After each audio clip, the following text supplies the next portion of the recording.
This is complicated. I'm confused. And to be honest, I want it to be complicated and confusing so that I can claim that it's impossible.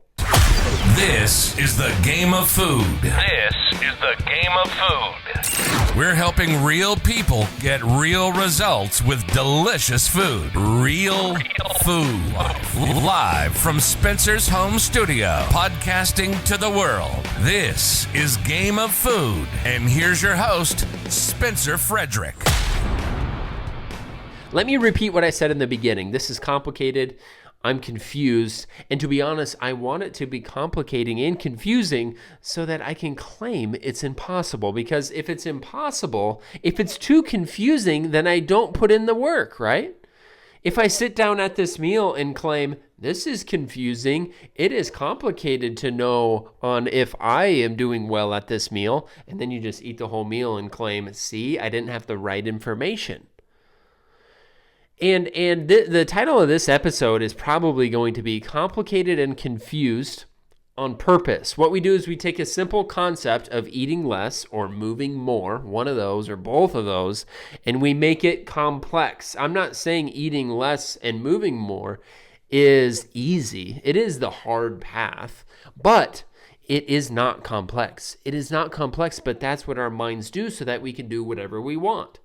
You show up to a restaurant and you claim, this is complicated. I don't know how to do well at this restaurant, so I will order the highest calorie option on the menu. Now, just so you guys know, every restaurant I've been to, there are some low calorie options. There are some options where you can stay on track and keep it within your budget or keep it high protein or order a salad and get the protein and the fiber. There is always a way. But our minds make it complicated on purpose. But once you have the awareness, you got to get out of this.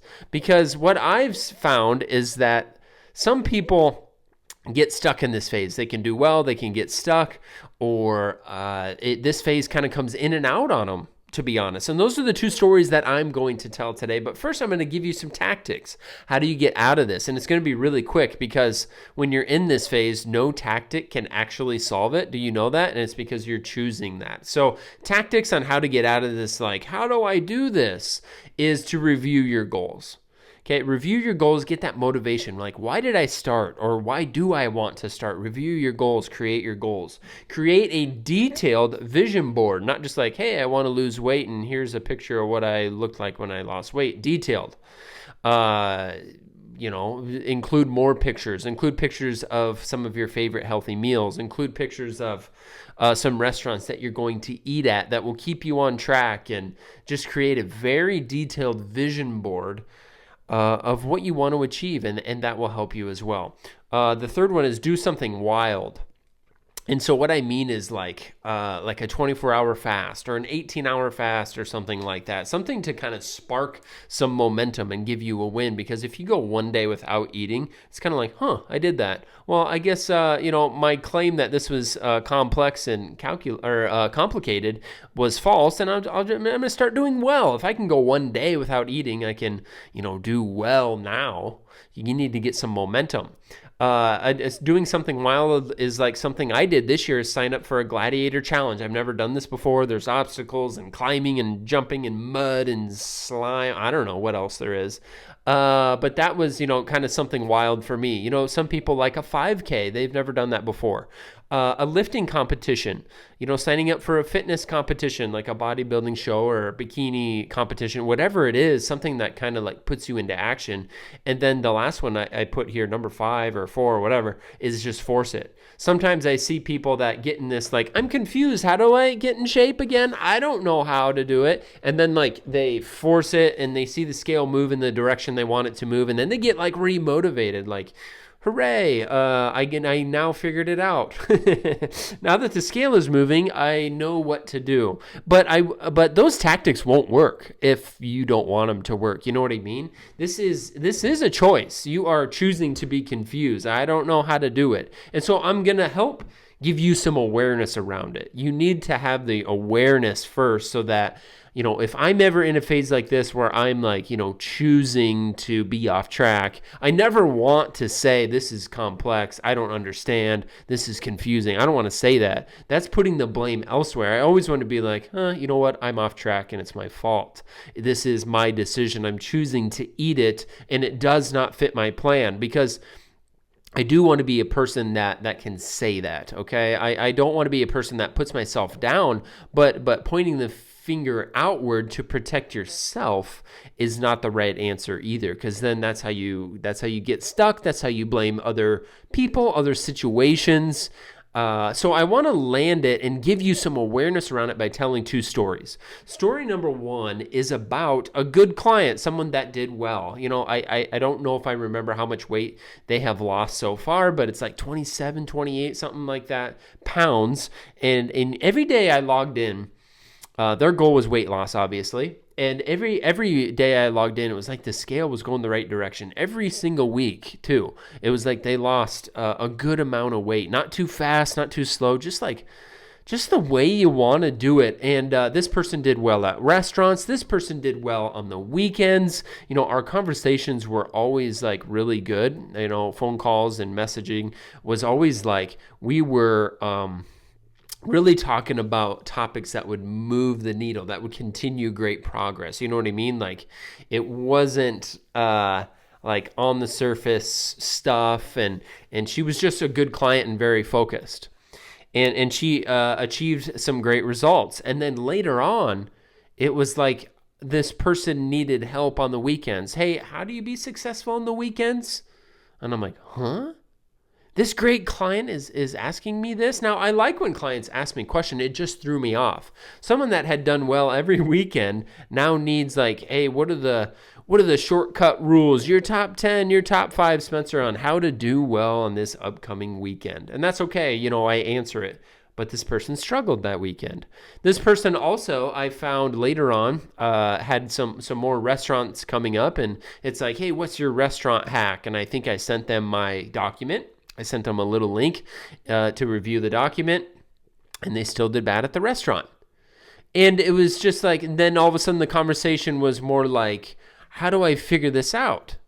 I'm confused, and kind of starting to not point the finger at themselves a little bit, because they had successful weekends. Sometimes my answer, I wanted to be like, just do what you did before. You were doing so well. Do what you did before, and I bet your weekends will go really well. But the problem was the person probably wanted to eat a certain way on these weekends in restaurants. And actually the scale started to tip up a little bit. It started to go up a little bit, and this person just couldn't point the finger at themselves. This person couldn't get unstuck, and so they claimed that there was complexities. The weekends are hard. That's what she would claim.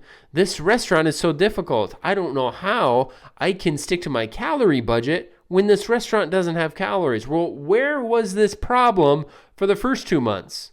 You never said this.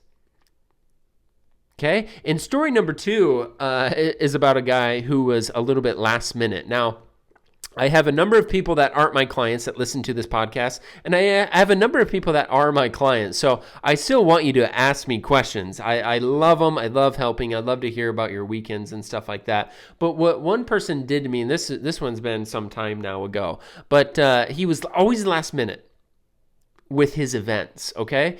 And so let's say he had a Saturday night restaurant. Let's say it was a birthday party with some close friends, and they were all going to a barbecue joint with drinks and big portions, and just, let's say it was one of his favorite restaurants.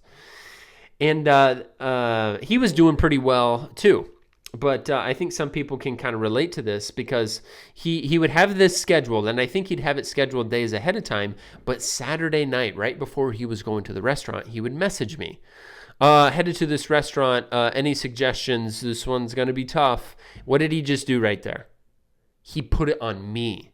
Now, if I wasn't looking at my phone or my app to watch for client messages Saturday night at 5 o'clock, then I would have missed it. And I actually didn't miss it. I was bored and thumbing through my phone and saw the message come through.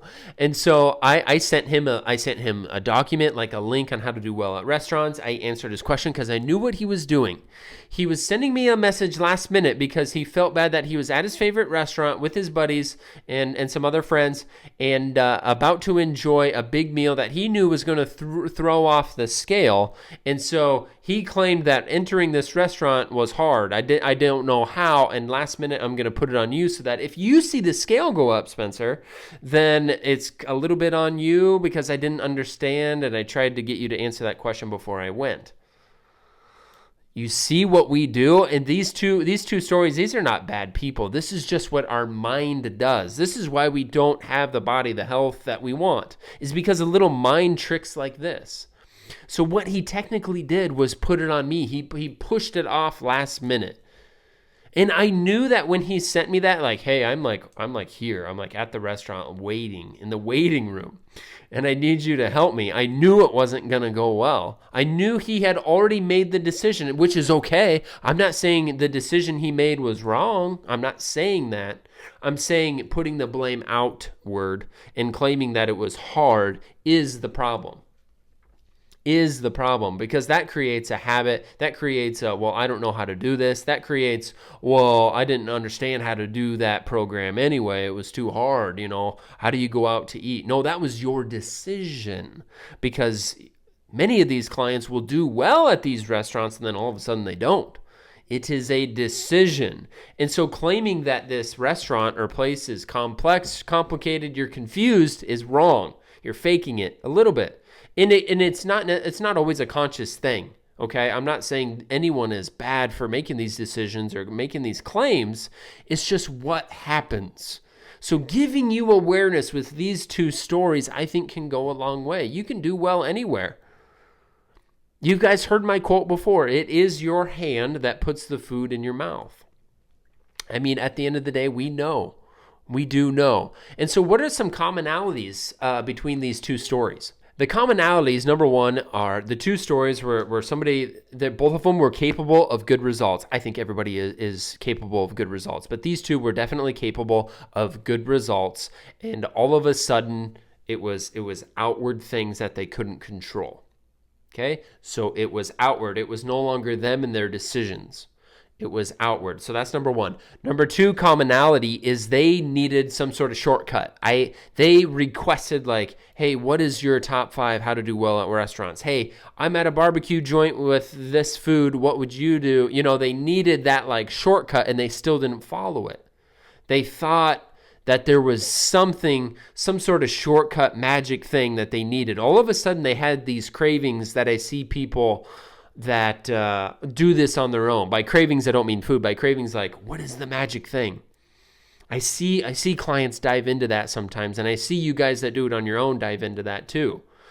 Like, what do I do here? And so those were the commonalities, is they needed some sort of magic trick shortcut. And then, unfortunately, so the last commonality that I'll talk about between these two people is that they kind of got into a funk. And it's because they made a powerful statement with their language. I am huge on language. They made powerful statements that restaurants are hard. They made powerful statements that weekends are hard. This is confusing. And they took a simple concept of eating less and moving more, and they made it complex. Language. They made that decision. So the following weekends, it continued to be hard. If you say it's hard, it will be hard. That is certain. We have to be very careful about our language. Now, if you want that language and you want to eat a certain way, that's okay, all right? It's not about the decision. The decision we make, you need to own. But unless you want to continue with great results, then you have to watch your language. If you do bad at a restaurant, you need to comb through your own habits. You know what, Spencer? I knew when I walked into that restaurant, it was going to be difficult. They don't have calories. I don't know what kind of stuff they put on their food. I knew it was going to be difficult, but I wanted to enjoy my time. That's on me. I'll do better next weekend. I know how to do well. Now, that person with the better language, Even if they went to that restaurant and didn't do very well, they're going to do better next week because they're not claiming it's confusing. They know what happened. Maybe this podcast should be like, watch your language. That's all for today. I hope this helps. Spencer, signing off.